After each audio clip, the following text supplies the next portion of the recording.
जाने अनजाने में जो हमसे पाप कर्म हो जाते हैं, क्या उस कर्म का दंड हमें भोगना पड़ता है या नहीं?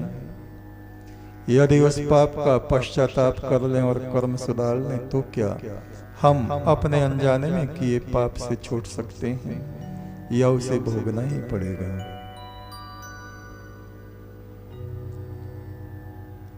किए हुए कर्म कभी नष्ट नहीं होते। भविष्य के लिए हम सचेत हो सकते हैं। भगवान बुद्ध के साथ बचपन से ही कलंक की तरह उनका चचेरा भाई लगा हुआ था, देवदत्त। शुरू से आखिर तक उनका विरोध करता रहा। शरद ऋतु में बुद्ध एक पहाड़ी के नीचे बैठे ऊपर चुपके से गया, एक शिला उनके ऊपर गिरा दी कि ये खत्म हो जाए तो मैं इस पूरे संघ का शास्ता बन सकूं। ऐसी भावना उसके हृदय में रहती और एक बार नहीं सैकड़ों बार अपनी घृणा, अपना क्रोध, अपना विपक्ष वो रखता रहा। उल्टे उल्टे काम किए, पाप कर्म किए और अंत में जब उसकी मृत्यु हुई, उसकी चारपाई को भिक्षु उठा के ला रहे हैं। कहा, भगवान ये पहाड़ी से गिर गया था, अब अंतिम समय है। बुद्ध ने कहा, देवदत्त जीवन भर तुम नफरतों के कांटों में बिंधे रहे। क्रोध, उद्वेग, अशांति, इन सब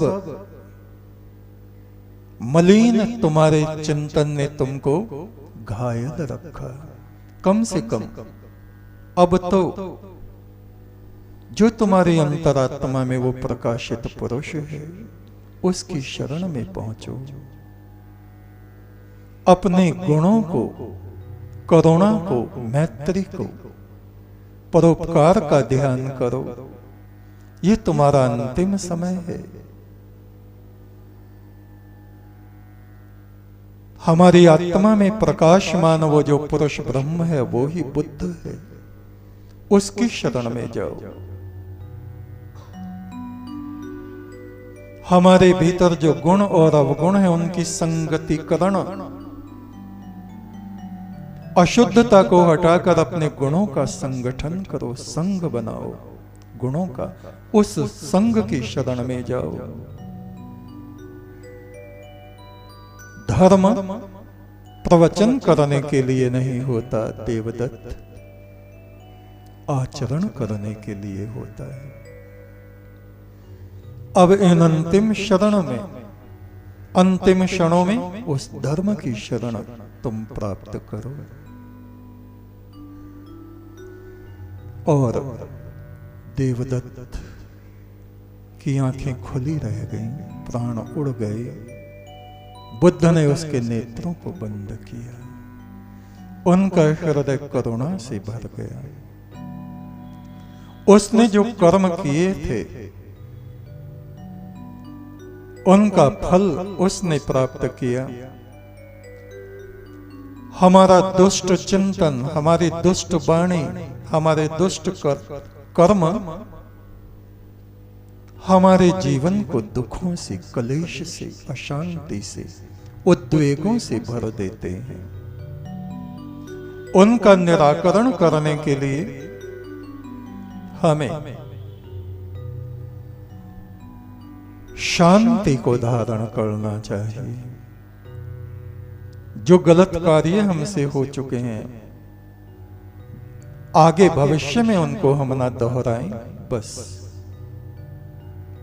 ये ही उपाय है।